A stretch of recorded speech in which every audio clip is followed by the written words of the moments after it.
ஒரு சமயம் கங்கா நதிக்கரையில தேவ கன்னியர்கள் எல்லாரும் ஒன்று சேர்ந்து இந்த கேதார கௌரி விரதத்தை கடைபிடித்துன்னு வராங்க. அப்போ அந்த வழியா புண்ணியவதி பாக்யவதி என்ற 2 ராஜகுமாரிகள் வராங்க. அவங்க பேருக்கு தான் ராஜகுமாரி, ஆனா நாடு நகரம் செல்வம் எல்லாத்தையும் இழந்து மிகவும் ஏழ்மை நிலையில வாடுறவங்க. என்னதான் ராஜகுமாரியா இருந்தாலும் அவங்களுக்கு இப்போ மைனஸ்ல தான் இருக்காங்க. உடனே அந்த தேவ கன்னியர்கள் என்ன பண்றாங்க, அந்த நோன்பு கயிறை அந்த 2 பெண்கள்கிட்டையும் கொடுத்து கட்டிக்க சொல்றாங்க. அந்த நோன்பு கயிறை இவங்க 2 பேரும் கட்டினதுமே அவங்களுக்கு மிகப்பெரிய சர்ப்ரைஸ் காத்து இருந்தது. அது என்னன்னா, அவங்களோட குடிசை வீடு மாட மாளிகையா மாறி இருந்தது. இழந்த நாடும் கிடைச்சிருந்தது. 2 பேருக்கும் அற்புதமா கல்யாணமும் நடந்து புத்திர பாகியமும் கிடைக்குது.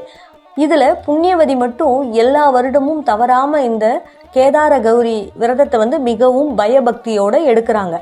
ஆனா இந்த பாக்யவதி என்ன பண்றாங்க, கேதார கௌரி விரதத்தை எடுக்காம அலட்சியப்படுத்துறாங்க. புண்ணியவதி கௌரி விரதம் எடுத்துட்டு நோன்பு கயிறை கொடுத்தாங்க. அதை இவங்க கட்டிக்காம அலட்சியமா ஒரு அவரப்பந்தல் மேல தூக்கி போட்டுறாங்க.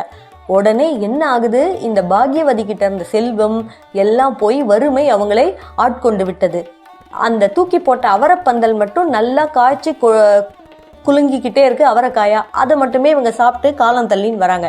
ஒரு நாள் இந்த பாக்யவதி என்ன பண்றாங்க, தன்னோட பிள்ளையை அழைத்து, மகனே நாம ரொம்ப கஷ்டப்படுறோம், போய் உன் பெரியம்மா புண்ணியவதி கிட்ட கொஞ்சம் பொருள் கேட்டு வாங்கின் வா அப்படின்னு சொல்றாங்க. உடனே அந்த பையனும் பெரியம்மா வீட்டுக்கு நடந்ததெல்லாம் சொல்லி, எங்க அம்மா இந்த மாதிரி பொருள் கேட்டாங்க அப்படின்னு சொன்னதும் புண்ணியவதியும் பொருள்லாம் கொடுத்து அனுப்புறா.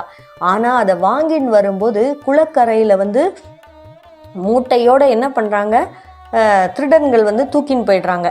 அதனால வருத்தம் அடைந்த பையன் திருப்பி தன்னோட அம்மா கிட்ட நடந்ததெல்லாம் சொல்றான். உடனே திருப்பி பெரியம்மா கிட்ட அனுப்புறாங்க.